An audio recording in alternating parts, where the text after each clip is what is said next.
If rebirth is real, what's the point of this life? A gentle Buddhist answer beyond belief. When the idea of rebirth is mentioned, many people respond with rejection. Some see it as superstition carried over from the past. Others feel it is unscientific, something that cannot be proven, and therefore not worth believing. For some, it even feels like a burden. If life is already difficult, the thought of living again and again is unwelcome. These reactions are understandable. Modern education trains the mind to doubt what cannot be measured, and personal experience often tells us that what ends does not return. In this way, rebirth can seem like a story that does not fit into the world we know. But even when people push the idea aside, another concern quietly remains. It is the simple yet powerful question: does my life have meaning? Those who deny rebirth may say, "When I die, everything ends. So why should anything I do matter in the long run?" Those who accept rebirth may ask, "If there are endless lives, why should this one be important?" Though the reasons differ, the heart of the question is the same. It is not about proving or disproving rebirth. It is about the need to know that this present life, with all its joys and struggles, has true value. This question has always been with humanity. It shapes the way people build families, form societies, create art, search for knowledge, and turn to religion or philosophy. Beneath every effort lies the same longing: to be assured that life is not empty. Buddhism acknowledges this longing without dismissing it as weakness or illusion. The Buddha did not say, "You must believe in rebirth to find meaning." Instead, he pointed to something much closer. Each action leaves a mark, each word has an effect, and each thought plants a seed.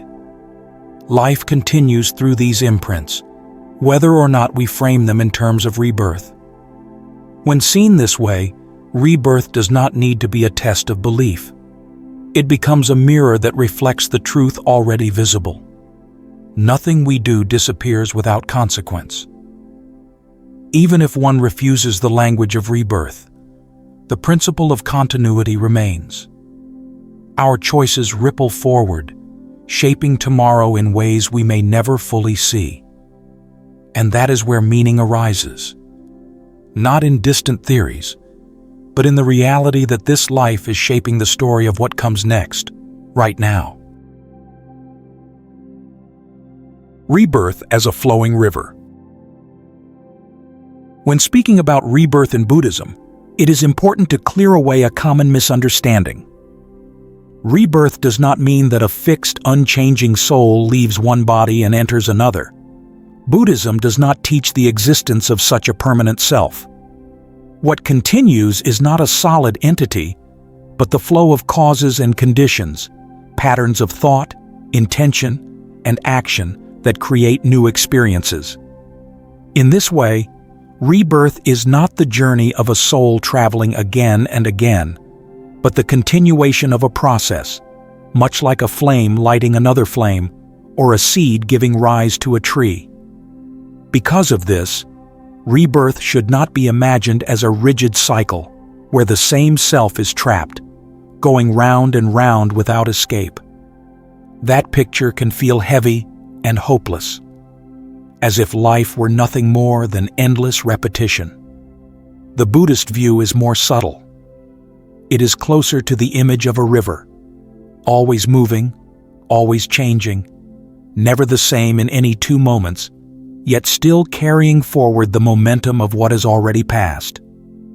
The water you touch now is not the water of a moment ago, but the stream continues, shaped by everything upstream and shaping everything downstream. When we look at rebirth through this image, it is not about being forced to relive the same life, nor about a permanent self wandering through time. It is about continuity.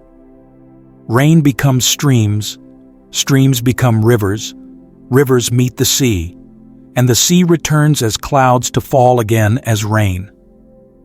Nothing is fixed, but nothing disappears without effect.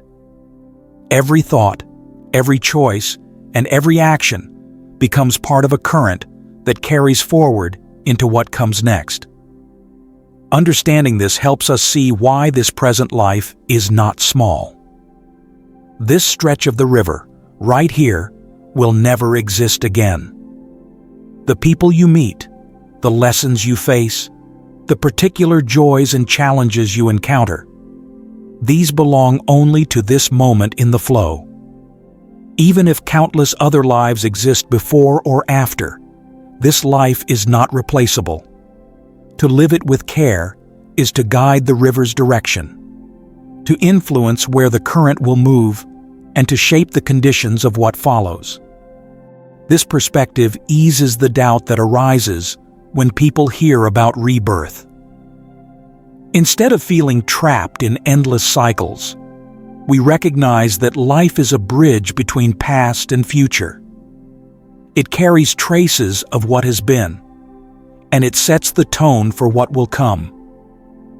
Each moment flows into the next, and in that flow, this life has dignity and meaning of its own. Life is not a wheel that imprisons. Life is a river, fresh, moving, and always capable of carrying forward something of value. This life as a unique class. If rebirth can be seen as a river that always moves forward, then each life is like a class in a vast school. A student does not remain in one room forever, nor can a single class contain all possible lessons.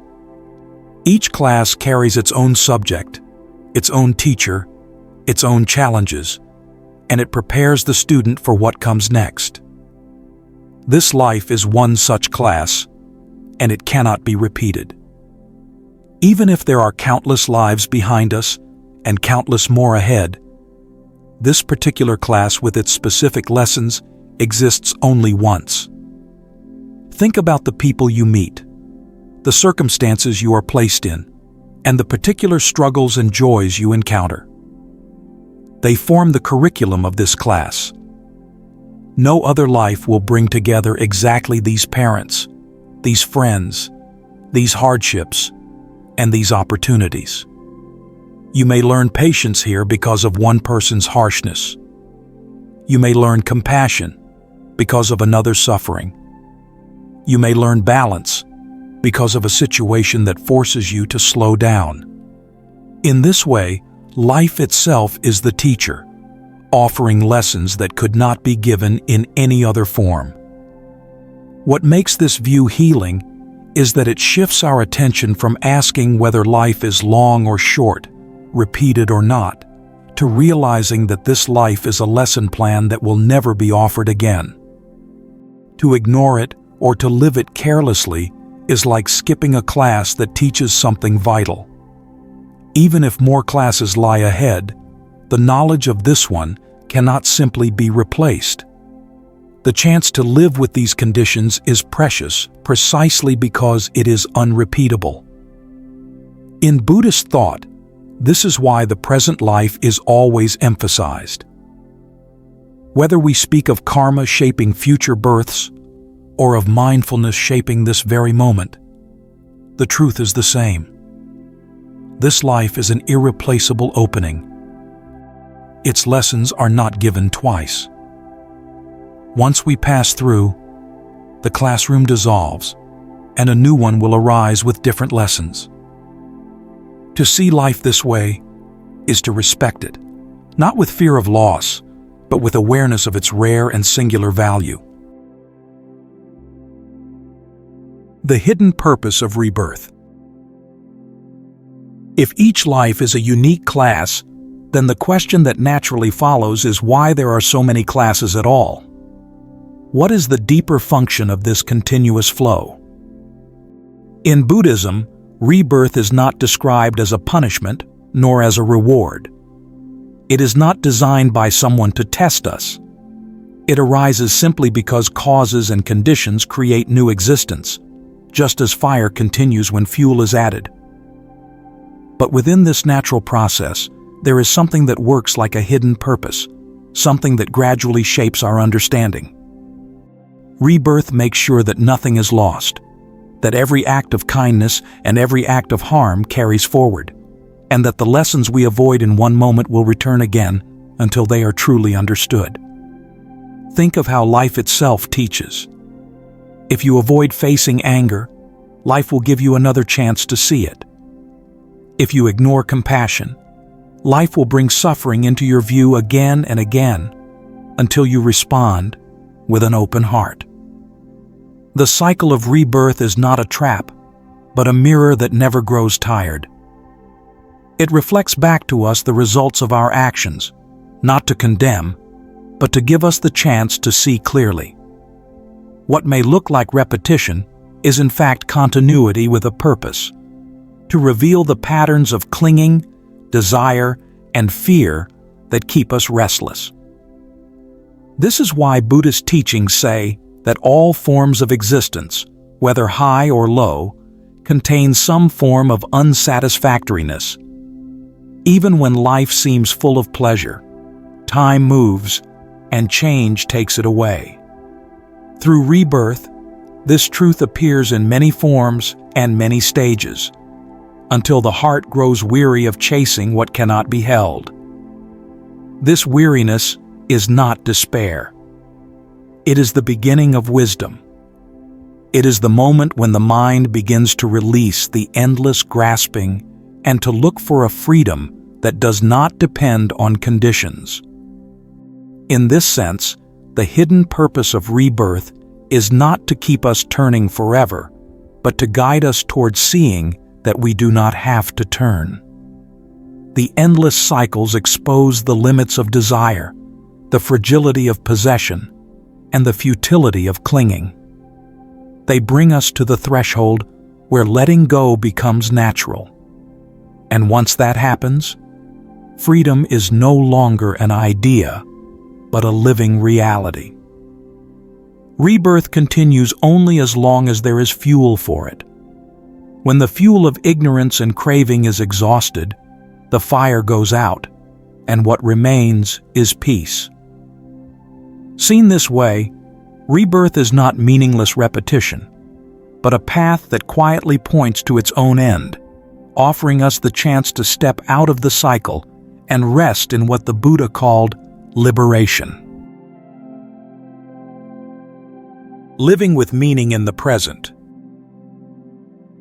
When we begin to understand that rebirth is not an endless prison, but a current of continuity, and that each life is like a class with its own lessons, the natural question becomes, how should we live now? Buddhism does not answer this by pushing us into abstract debates or distant promises.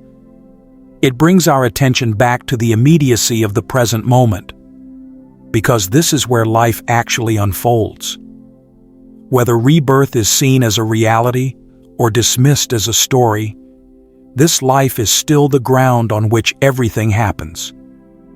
To live with meaning is not to chase after extraordinary experiences. It is to recognize that even the smallest actions carry weight. A gentle word can soften a hardened heart. A moment of patience can prevent harm from spreading. A breath taken with awareness can remind us that peace is not found in some future place, but can begin here and now. In Buddhist teaching, this is karma at work, not a system of reward and punishment imposed from outside, but the simple truth that what we plant now shapes what grows later. This perspective shifts the way we see ordinary life. Washing dishes, speaking to a child, caring for a parent, meeting a stranger. These are not trivial moments. They are opportunities to cultivate seeds of kindness, clarity, and stability. And because every seed continues forward, none of these moments are wasted. Even if rebirth is not something we choose to believe in, we can still see how each thought and action leaves a trace that influences the world around us. The continuity is visible in the habits we form, in the relationships we build, in the memories and impressions we leave with others. Living with meaning also means living with responsibility. We begin to see that our life is not separate from the wider web of existence. The way we treat others, the way we handle our desires and fears, the way we respond to suffering, all of this shapes not only our own future, but the experience of those who walk alongside us. This recognition does not need to create guilt or pressure. Instead, it can bring dignity to the simple acts of daily life, reminding us that they matter. What makes this understanding healing is that it frees us from the idea that meaning must be found in something grand or dramatic. The meaning of this life is already here, in how we live each moment, in the choices we make, in the care we give. By living with awareness and kindness today, we honor this unrepeatable life. And in doing so, we also honor the deeper truth that continuity, whether through rebirth or through the echoes of our actions, will carry these seeds far beyond what we can see. Freedom in this very life. Up to this point, we have seen that rebirth is not meaningless repetition, that each life is a unique class with lessons that cannot be skipped, and that the way we live today carries forward into what comes after. But there is another layer that makes the teaching even more profound. Buddhism does not stop at saying, "Live well so the future will be better." It goes further, pointing to the possibility of freedom that can be touched here and now. Rebirth may continue as long as causes and conditions remain, but liberation is the discovery that we do not have to be bound by those causes in every moment of our lives. The Buddha often described this freedom in very simple terms: the freedom that comes when craving loosens, when anger fades, when confusion clears, even for a short while. It is not something that belongs only to saints or sages. It can be glimpsed in an ordinary moment, when the mind does not cling, when it rests open and calm. Think of the times when you let go of a grudge and felt lighter, or when you stopped chasing after something and suddenly felt at peace. These are not small experiences. They are hints of the same liberation the Buddha spoke of. They show that freedom is not a distant prize at the end of countless rebirths, but a living reality that begins with letting go in the present. When we understand this, rebirth is no longer frightening. Whether it stretches across many lives, or is simply understood as the continuity of our habits and actions, the true question is not, how long does it last? But, am I still clinging right now? If there is grasping, the cycle continues. If there is release, even for a breath, the cycle loosens its hold. This is why Buddhism emphasizes awareness. By watching the mind and seeing its patterns, we learn that freedom does not come from controlling the future, but from meeting the present with clarity. What makes this vision healing is that it removes both despair and complacency. We no longer feel trapped in an endless wheel, and we no longer postpone peace for some distant lifetime. Freedom becomes something close, intimate, and possible.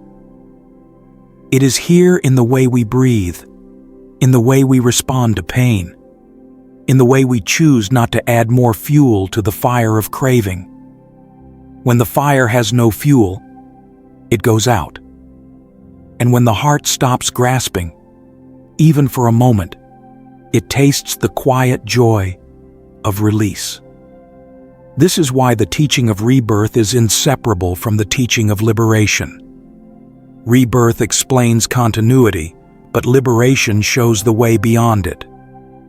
Together they remind us that while life flows on like a river, there is always the chance to stand on the bank and rest in stillness. That stillness does not erase the river, but it shows us that we are not carried helplessly by the current.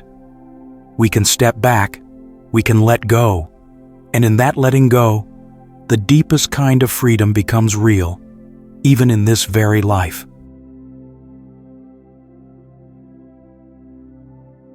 In the end, the question about rebirth is less about the future and more about how we meet the present. What matters is not whether life comes back again and again, but how we live the life that is here now. The teaching of Buddhism points us towards something simple. Nothing we do is wasted. A kind word, an honest act, even a single moment of awareness. These carry weight. They shape the direction of life, and they remind us that meaning is never far away. Rebirth, understood deeply, is not a story of an unchanging self moving through time. It is a way of seeing that continuity exists, and that every moment is connected. Yet continuity is only half the truth. The other half is freedom, the possibility of letting go of clinging and touching peace, even in ordinary moments. This peace is not promised for some distant future. It can be felt here, in the quiet clarity of the heart, when it no longer holds on. So the point of this life is not hidden in speculation. It is found in the way we live today. To meet this life with care, to learn from its lessons, and to open the heart to wisdom and compassion, that is enough. Whether rebirth continues or not, the meaning of life is already here, present in each step, each breath, and each choice we make.